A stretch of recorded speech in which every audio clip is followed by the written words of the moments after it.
తర్వాత చాలా ఆనందంగా మంచినీళ్ళు కూడా తాగాలనిపించింది. సంతోషంగా ఉంది. నేను కూడా చాలా విన్నామండి, చాలా కష్టమైన పరిస్థితులు కొంత వెళ్ళాను. తుఫాను వల్ల చాలా ఇబ్బందులు పడ్డారని చెప్పేసి అన్నవాళ్ళు చెప్పారు. అయితే ఎప్పుడైనా సరే ఈ ఎపికార్ అనేది ఏదైతే ఉందో ఇది ఇలాంటి సంస్థ ప్రారంభించబడి అనేక విధాలుగా కులం, గోత్రం, మతం ఇవేవి వెళ్ళారు.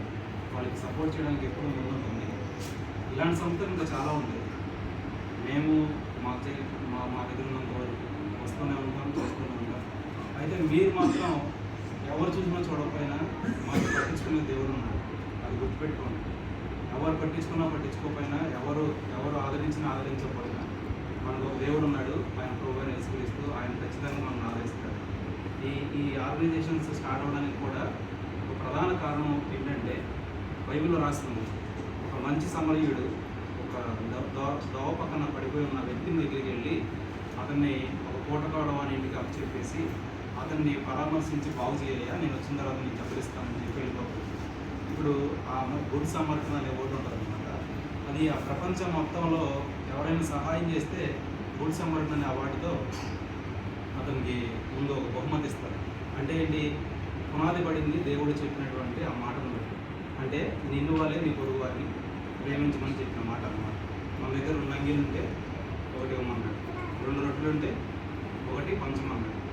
యేసుక్రీస్తు చెప్పినటువంటి మాట ఏదైతే ఉందో ఇప్పటికీ నిలిచి ఉంది.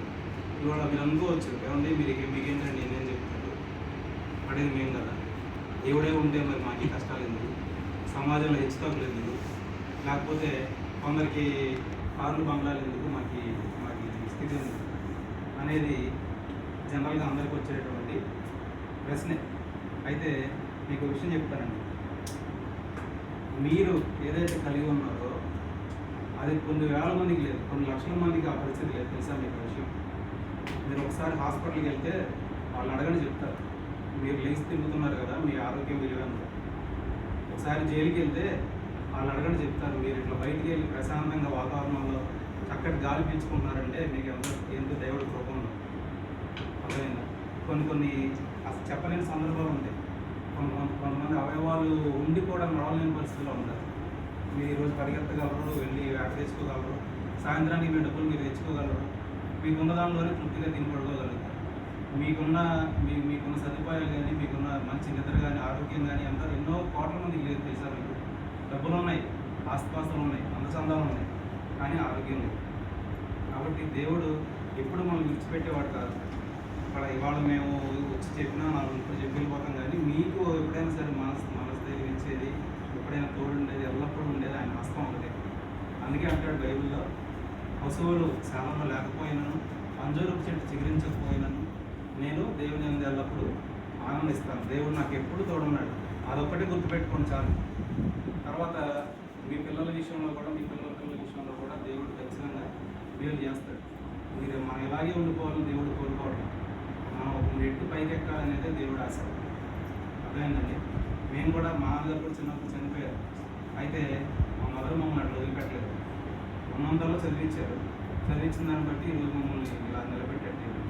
కాబట్టి మీ విషయంలో కూడా ముందు ఎప్పుడు దేవుని వైపు చూడండి. దేవునికి వ్యతిరేకంగా మీకు ఏ విధమైనటువంటి అలవాట్లు లేకపోతే పాపం మీలో ఉండడానికి వీల్లేదు. దేవుడికి ఇష్టడుగా ఉండండి. అప్పుడు ఏదో ఇలా ఖచ్చితంగా సమకూరుస్తాడన్నమాట. ఆకాశ పక్షులను పట్టించుకున్న దేవుడు మనం కూడా పట్టించుకుంటాడు.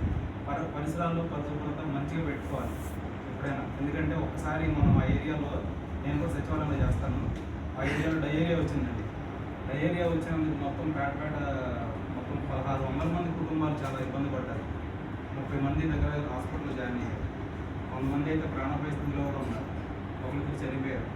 కారణం ఏంటంటే వాళ్ళు ఉన్నటువంటి చదువుకున్న వాళ్ళే, కాకపోతే వాళ్ళు ఒకే దగ్గర గుంపులుగా ఉండి అక్కడే స్నానాలు, అక్కడే తినడం అన్నీ చేసుకోవడం వల్ల అనారోగ్యాలు పాలైపోయారు అన్నమాట. సో ఆరోగ్యంగా ఉంటే మనకి ఆనందం ఉంటుంది. ఆనందం ఉంటే మనకి ఎక్కడ హాస్పిటల్లో ఖర్చు పెట్టాల్సిన పని లేదన్నమాట. చిన్నపిల్లలతో ఉంటున్నారు కాబట్టి మీరు ఉన్న ఈ పరిసరాలను జాగ్రత్తగా పెంచుకోండి, చూసుకోండి. ఏ ప్రాబ్లం ఉన్నా సరే గవర్నమెంట్ వాళ్ళ సహాయం ఉంటుంది. పక్కనే మీ సచివాలయం కూడా ఉంది కాబట్టి మీకు ఏ ప్రాబ్లం ఉన్నా సరే అక్కడ అప్లికేషన్ పెట్టండి. ఎందుకంటే కొన్ని కోట్ల రూపాయలు గవర్నమెంట్ వెచ్చిస్తుంది, కానీ అప్లికేషన్ పెట్టేవాడు లేడు. అవన్నీ మళ్ళించి వేరే చోటకి తీసుకెళ్తున్నారు. మీకు ఏ అవసరమో అది అప్లికేషన్ రాసి పంపిస్తే ఫస్ట్ ప్రయారిటీ మీకే ఉంటుంది. ఎందుకంటే మీ నిధులు వెళ్ళకపోతే గవర్నమెంట్ వాళ్ళు లెక్క చెప్పాల్సి వస్తుంది. మీకు ఏదైతే అవసరమో అవి ముందు ఒక అప్లికేషన్లో రాసి, ఆ రాసిన అప్లికేషన్ మీరు పంపిస్తే గవర్నమెంట్ వాళ్ళకి